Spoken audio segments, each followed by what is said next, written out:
মৃত্যুর জন্য প্রস্তুত হও, ছাত্রলীগ আসছে রাজপথে, শেখ হাসিনা আবারও আসবে, এমনই সব লেখনী লক্ষ্মীপুরের দেয়ালে দেয়ালে।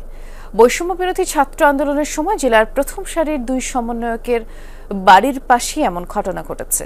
রাতের আঁধারে কে বা কারা এসব লিখেছে তা নিয়ে পুরো এলাকায় চাঞ্চল্য। বৈষম্য বিরোধী ছাত্র আন্দোলনের সমন্বয়কদের হত্যার হুমকি, দেয়ালে দেয়ালে এই লেখনী ছড়িয়েছে আতঙ্ক। সোমবার ভোরে লক্ষ্মীপুর সদরের শিমুলতলী বাজারে বিভিন্ন স্থাপনার দেয়ালে সমন্বয়কদের হত্যার হুমকি সহ পতিত সরকারের পক্ষে নানান লেখনী দেখতে পান স্থানীয়রা। বাজারের পাশেই দুটি গ্রামে ছাত্র আন্দোলনের কেন্দ্রীয় সমন্বয়ক হামজা মাহবুব ও জেলা সমন্বয়ক এম ফারভেজের বাড়ি। আমরা যারা আন্দোলন সংগ্রামে অংশগ্রহণ করছি, আমরা মনে করি এটা আমাদের জন্য ওপেন হুমকি।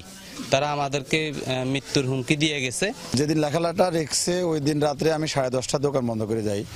পরের দিন সকালবেলা আসি, দেখি যে লেখা, অনেকগুলো লেখা। তারা আমাদেরকে এটা বুঝাইতেছে যে তারা আবার নতুন করে আসবে, তারা আবার আগের মতো তাণ্ডব সৃষ্টি করবে। সাধারণ মানুষ হিসেবে আমরা বেশ বাঁচতে চাই, থাকতে চাই, নিরাপত্তার মধ্যে থাকতে চাই। সমন্বয়করা বলছেন, এ ধরনের দেয়াল লেখনীর মাধ্যমে ফ্যাসিস্ট সরকারের দোসররা ছাত্র জনতাকে ভয়ভীতি দেখানোর অপচেষ্টা করছে। ঐক্যবদ্ধভাবে তাদের রুখে দেয়া হবে।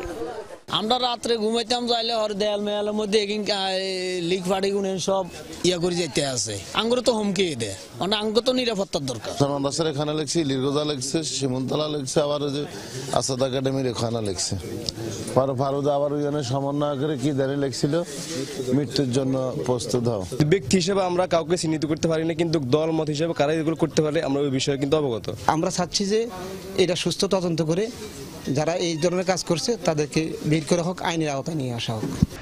ঘটনাস্থল পরিদর্শন করেছে পুলিশ। জড়িতদের খুঁজে বের করে আইনের আওতায় আনার আশ্বাস কর্মকর্তাদের। আমরা আমাদের গোয়েন্দা কার্যক্রম অব্যাহত রেখেছি।